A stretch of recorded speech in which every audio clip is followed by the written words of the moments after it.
Citizens, it is that time. You are officially in alert zone. Welcome to another episode of Never Again. I am the host, the wizard, Uncle James. I would love for you to become an active citizen, and you can do that by hitting the subscribe button, hitting the bell so you can be notified when we drop fire content, giving a video a like, sharing. If you're 18 years of age or older in America and you are able to be legally armed, arm yourself. It is not illegal under the Constitution.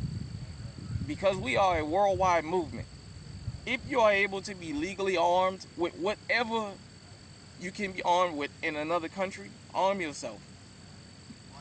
Self-protection is a human right before it's a civil right and a constitutional right.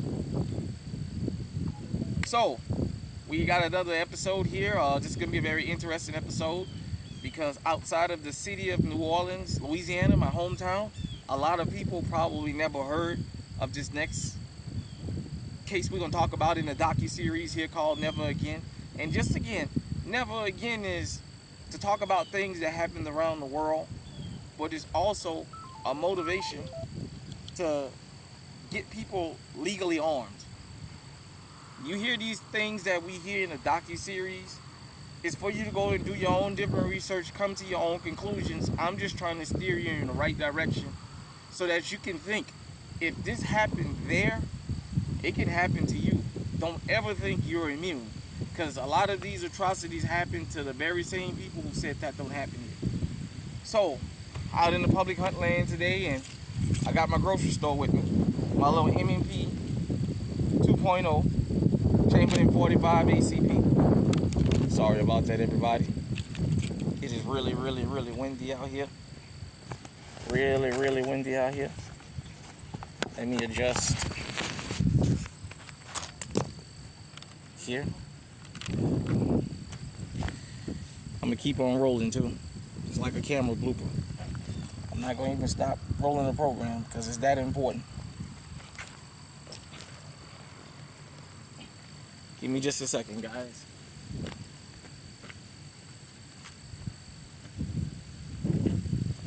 Sorry about that. The wind blew some of my notes, but it was about Mark Essex. Mark Essex carried out what was known to be, to probably this day, probably the bloodiest day in the city of New Orleans history, by a civilian. For those of you who don't know, I'll give you some article about it, then we'll go into some more facts. Okay. It says, only a pig would read shit on the ceiling. That was the hand-painted message which greeted police from the plaster roof of a shabby New Orleans apartment on January 7, 1973. Similarly, unnerving messages were scrawled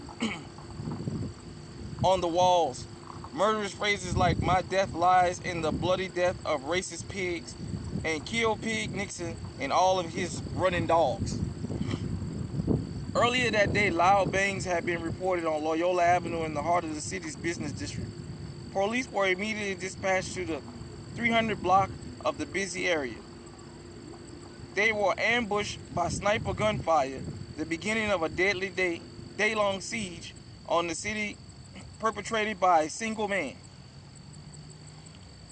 Mark Essex, AWOL military man and resident of the apartment covered in hateful messages, had broken into the New Orleans Howard Johnson Hotel, murdered a manager, assistant manager, and two newlyweds en route to the roof.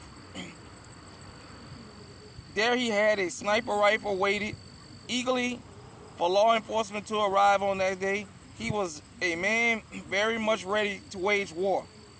For years, Essex had quietly seethed over racist abuse he suffered in the Navy, going so far as to desert his post over the harsh words and physical harassment inflicted upon him by white officers and recruits. After being court-martialed and discharged dishonorably for desertion, Essex drifted from city to city while pursuing a relationship with the Black Panthers.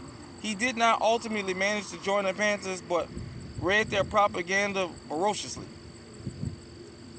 He studied radical Muslim theology and the guerrilla warfare tactics of revolutionaries in other countries looking for ways to fight back against the white oppression he saw being inflicted upon his African American community. Essex finally landed in New Orleans in 1972, a black man in the deepest South bearing witness to additional acts of racism on a nearly daily basis. It was November 1972 when Essex was finally triggered into action by the racially charged police killing of 2 African American students in Baton Rouge. They were gunned down by law enforcement during the protest. Essex decided he would even the score by hunting white people, officers specifically. His destructive plan had already been partially executed before he hit Howard Johnson. Essex walked into the downtown New Orleans Police Department on New Year's Eve and shot 2 officers. Killing them before fleeing the premises, he went into hiding for 1 week, emerging on January the 7th to gun down a grocery store owner he believed had given information to police before carjacking his way over to the hotel.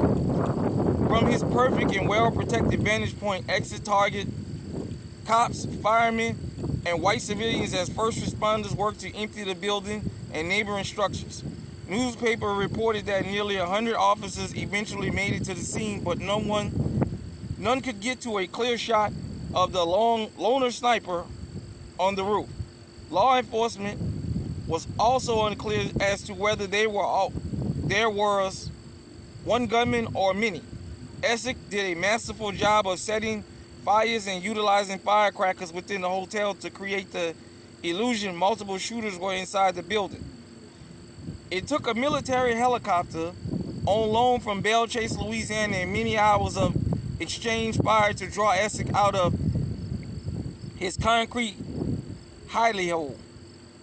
When he finally slipped into the line of fire, dozens of police snipers discharged their weapons at once, while the soldiers in the chopper rained bullets upon him. Essex was ultimately shot over 200 times, but not before he killed 9 people and wounded 13.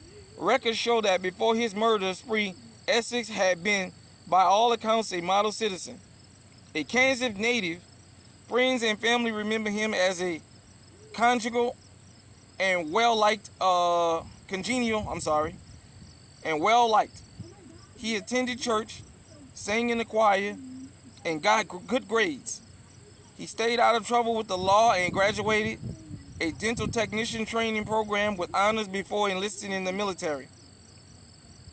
Adjudicators involved in his Navy court-martialing even confirmed that there was evidence Essex had been targeted and ambushed and abused while in the Navy, a detail which suggests it took the United States military to turn a good man into a wrathful criminal.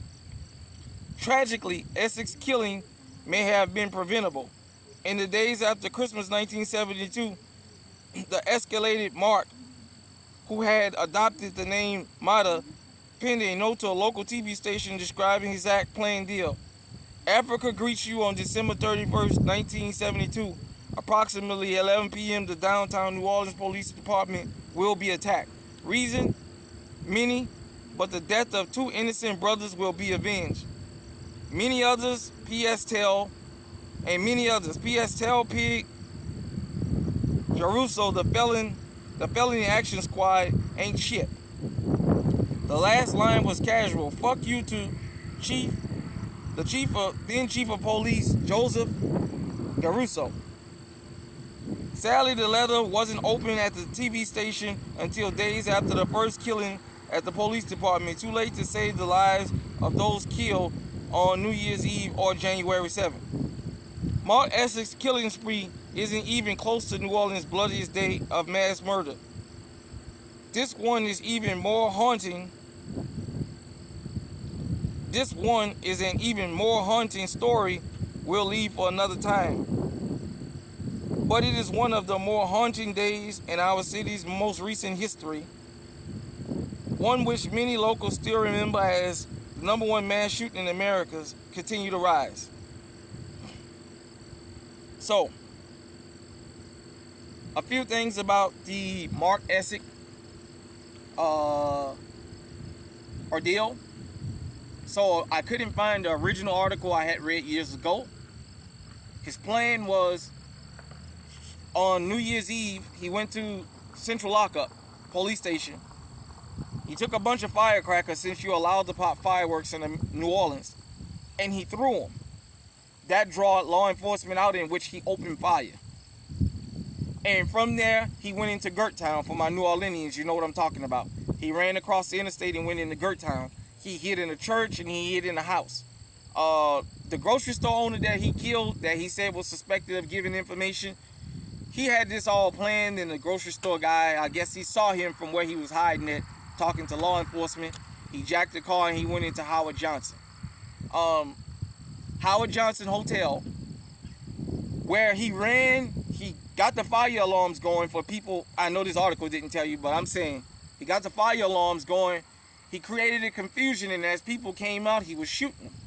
When he got to the top of Howard Johnson building, the way the building was designed, he was able to pick off law enforcement as they came up. Now, when you finish viewing this and you go online to see, Mark Essex was a little small guy. He wasn't a real big guy. He used a 38 caliber weapon, a 44 Magnum, and a Ruger Mini 14. Let me explain something to you historically about Mark Essex and what he used. When we see BLM, we think of Black Lives Matter. BLM, Black Lives Matter organization, was a fraud. I'm talking about the organization, not the same. The original BLM was the Black Liberal Movement, the Black Liberation Movement. The Black Liberation Movement was born after the Civil Rights and after the Black Panthers were infiltrated and taken down. The orphans. For those of you who don't know, you guys hear Tupac talk about women and say bitch and hoe. Go get his early music. Tupac was a revolutionary. Remember, he always talked about the Ruger Mini 14, the Mini 14. The Mini 14 was the rifle of revolution for black people. For those of you who don't know, there was a saying that a Saturday Night Special, which was a 38 revolver, a 44 Magnum, and the Ruger Mini 14 was going to be the weapons that was going to liberate black Americans. So Mark Essex come from the original BLM, the Black Liberation Movement. And as you guys can see, there was a lot of animosity towards law enforcement for what happened. So Mark Essex, in his week of terror, killed 10 people and wounded 19 others was the total. So this one man, it took over 10,000 rounds to kill him. I remember reading a report where an NOPD said they thought it was more than one person, and had they not had the helicopter, they don't think they could have ever got him down. Another thing about the helicopter they borrowed. The helicopter was close to being shot down because Essex had hit it a couple times. When you look at the videos and the pictures, you'll see there was like a concrete bunker up on top of that where he was hiding. And because it was nighttime, they couldn't see. And what he would do is, as the helicopter would go over, he would hide. When it would go to turn around, he would come out and he would shoot. So it took hours before they could even find where he was hiding and get him out of the bunker to kill him. I saw a picture of the body, and it's riddled with bullet holes. Like they said, over 200 bullet holes in his body. But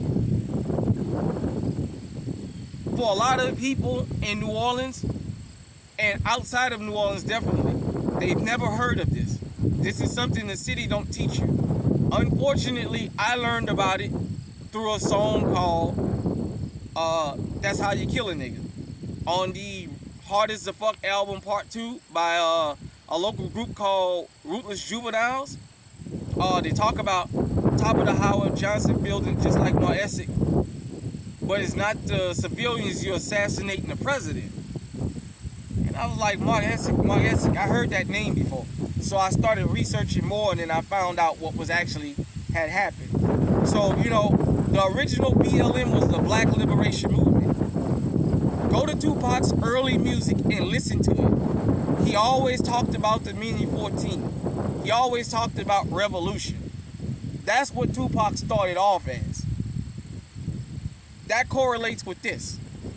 One other fact about the Mark Essex situation a lot of people don't know, as this was happening in New Orleans, another future sniper would be at home watching this unfold on television, and later he would carry out a deadly massacre, and that's John Allen Muhammad.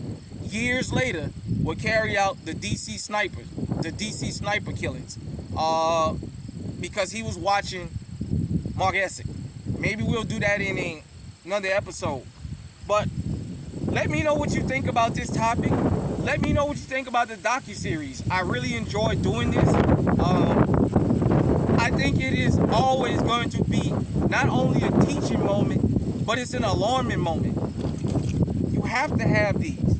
You have to. There is no such thing as minding your business and people leaving you alone.